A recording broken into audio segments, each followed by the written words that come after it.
Harry's Wife, Part 101.84, Cornered and Misunderstood.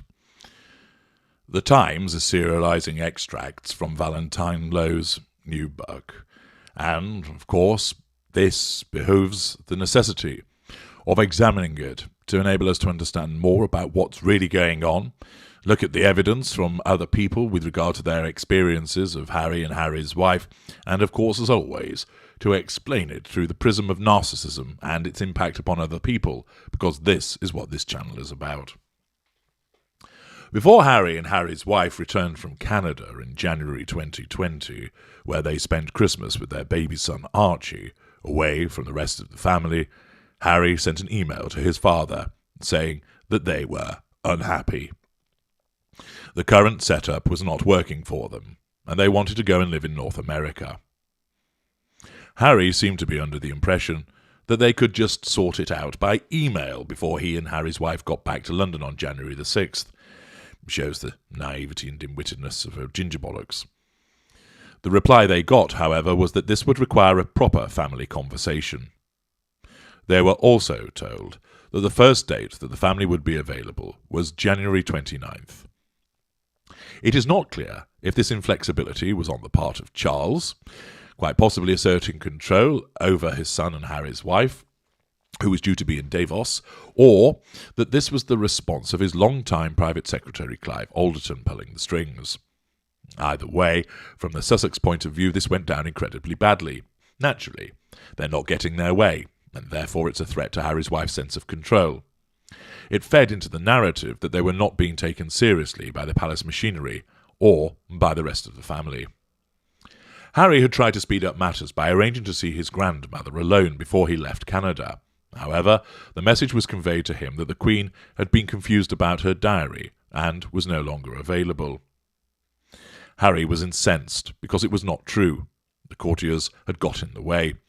It seemed because they saw the meeting with the Queen as an attempt to pick the Queen off before Harry started talks with the rest of the family. As one source put it, there was a danger that a private conversation could be interpreted very differently by two people. That was said to have made Harry so cross that for a while he considered driving straight from the airport to Sandringham to drop in on the Queen unannounced. Poor boundary recognition, his narcissistic traits of anger and resentment coming to the fore. He eventually dropped the idea, but it was a sign of his frustration that he even contemplated such a move. Given that the couple announced their plans to stand down on January the 8th, and the royal family met to discuss it all 5 days later, on January the 13th, the so-called Sandringham Summit, it seems that the family diary was rather more flexible than originally appeared. Harry and Harry's wife could be maddening, of course. They had already infuriated the royal family by pushing out their Megxit announcement on January the 8th with the minimum of notice, sense of entitlement, lack of emotional empathy, when all the talks had been about issuing a joint statement. But the palace also showed the sort of initial inflexibility that was always guaranteed to infuriate them. Harry and Harry's wife felt cornered, misunderstood, and deeply unhappy. If the rest of the institution failed to appreciate that, even if their demands were unreasonable, the departure of negotiations were never going to end happily. It is uncontroversial to suggest that the Sussexes would regard the talks as a failure. They wanted to find a compromise whereby they could live part of the year abroad but carry out some royal duties at home, also known as having your cake and eating it. No such compromise was found.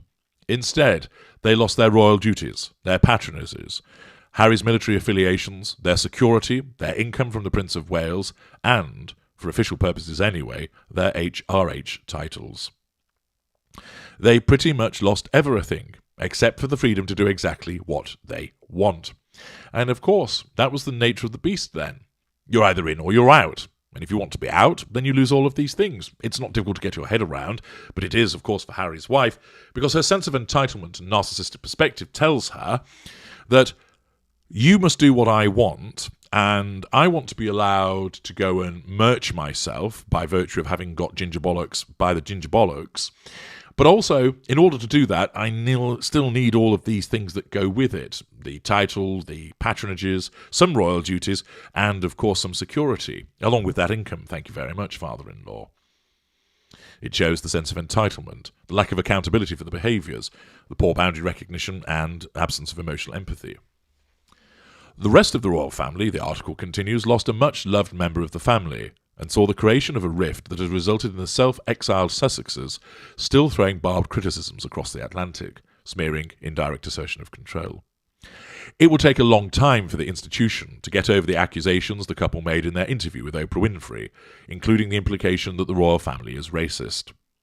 No one in the royal family on either side can have been happy that Harry did not attend the memorial service to his grandfather, the Duke of Edinburgh, in March 2022. In the immediate aftermath of the Sussex bombshell on January the 8th, when the Queen said she wanted all 4 households to work together at pace to find a workable solution, Edward Young, the Queen's private secretary, was with the Queen at Sandringham. The first negotiations took place in Clarence House, Charles's home ground, over the following 4 days, with the private secretaries and communication secretaries from the 4 households all trying to find a way to make the Sussex's dreams a reality.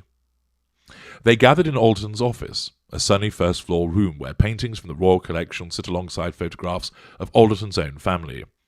Young would join the talks on the phone from Norfolk, but for the first few days it was Alderton who was leading the discussions. Later, they would all have talks at Buckingham Palace. Simon Case, Prince William's private secretary, who is now cabinet secretary, also played a pivotal role. He was talking to both sides, said a source. The people sitting around the table went through 5 different scenarios, which ranged from Harry and Harry's wife spending most of their time being working members of the royal family, but having a month a year to do their own thing, to spending most of their time privately, but doing a select number of royal activities. There was, according to more than one source, a positive atmosphere in the room. They wanted to find a solution. At one stage, Alderton made the point that if they could get this right, they would be solving a problem for future generations of the royal family who were not in the direct line of succession. By the end of the week, the 5 scenarios had been worked through. The view from the palace establishment was that however much time Harry and Harry's wife spent away from royal duties, anything they did would reflect on the institution.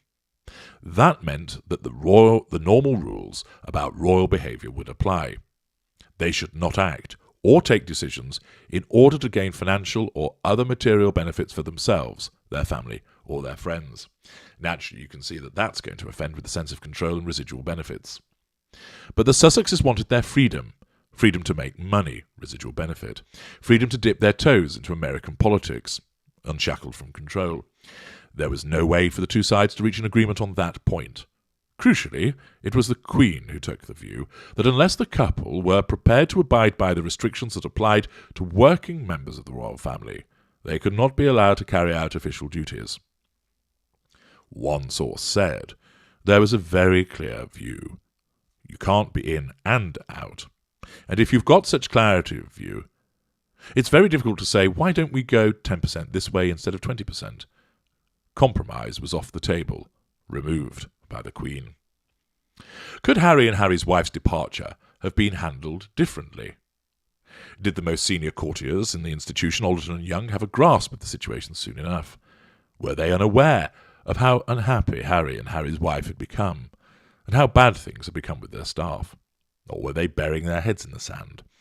Did they let a personal dislike of Harry's wife prevent them from seeing the very obvious dangers that lay ahead? One former insider has described how Young's predecessor, Christopher Gate, the Queen's long-serving former private secretary, who was effectively ousted by Prince Charles in 2017, used to walk the corridors to know what was going on. Did Young walk the corridors? One former palace insider believes the way the developing crisis was handled was incompetent beyond belief. They said, I think Harry's wife thought she was going to be the Beyoncé of the UK. See parts passive for analysis of that. Being part of the royal family would give her the kudos, whereas she discovered was that there were so many rules that were so ridiculous that she couldn't even do the things that she could do as a private individual, which is tough. It just required the decision makers to sit around a table and say, okay, what are we going to do about this? What do you need to feel better, and what can we give? There is, however, another view, that nothing could ever have saved the situation. The two sides were just too far apart. And of course, you have to bear in mind that what none of them in the room appreciated is that they were dealing with a narcissist, whose agenda is not actually that which is being stated, but is one in accordance with the prime aims. This is why mediations fail with narcissists, unless what you want happens to accord with that of what the narcissist wants. Most of the time, it does not. That's why negotiations invariably fail. Compromise discussions invariably fail, because there's usually an unaware narcissist who doesn't know that they're seeking fuel and control, character traits and residual benefits, and the other parties to the discussion who don't know that either. And therefore there is a hidden agenda. I've explained that in detail in a particular video, which explains why, when it comes to trying to resolve matters in such a way between a narcissist and a non-narcissist, it fails because the non-narcissist doesn't realise that there is a hidden agenda. And instead, when you understand that you're dealing with a narcissist, you go into such a negotiation with altered expectations.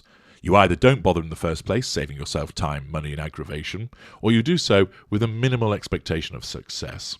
That way, you're not going to be disappointed and frustrated.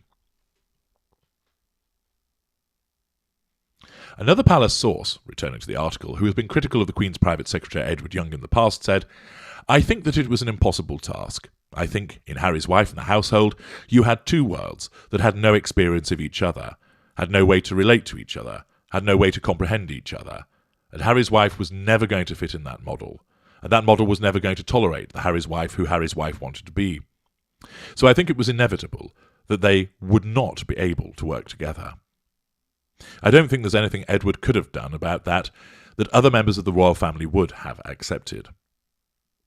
Both things are probably true. There was a collective failure on the part of those who worked for the royal family to recognise that there was a serious problem, to flag it up and to try to do something about it. There were no high-level discussions any time in the first 8 months of 2019, when Harry's wife was later to say that she had suicidal thoughts, revision of history, and the first clues were emerging that the Sussexes were plotting an escape, about their nature of their unhappiness and what could be done about it. But even if that had happened, I do not believe that it would have solved the problem. Their grievances were too deep-rooted, and the distance between what the Sussexes wanted and what the royal family felt able to give was just too great. Perhaps the best that could have happened is that the divorce could have been handled without all the acrimony that followed the events of January 2020. One thing is definitely true, however. If there are any failings, they were during the first year or so of Harry and Harry's wife's marriage. There is one final thought on this, and it comes from a surprising source. Someone who knows Harry well, but remains upset about what Harry and Harry's wife did. Their view is that perhaps the Sussexes' departure was not the untrammelled disaster that so many think it was. There is a part of me that thinks Harry's wife did Harry the greatest kindness anyone could do to him, which was to take him out of the royal family, because he was just desperately unhappy in the last couple of years in his working life. We knew he was unhappy, but we didn't know what the solution would be. She came along and found the solution. Well, that person's observation is somebody who doesn't understand a narcissist.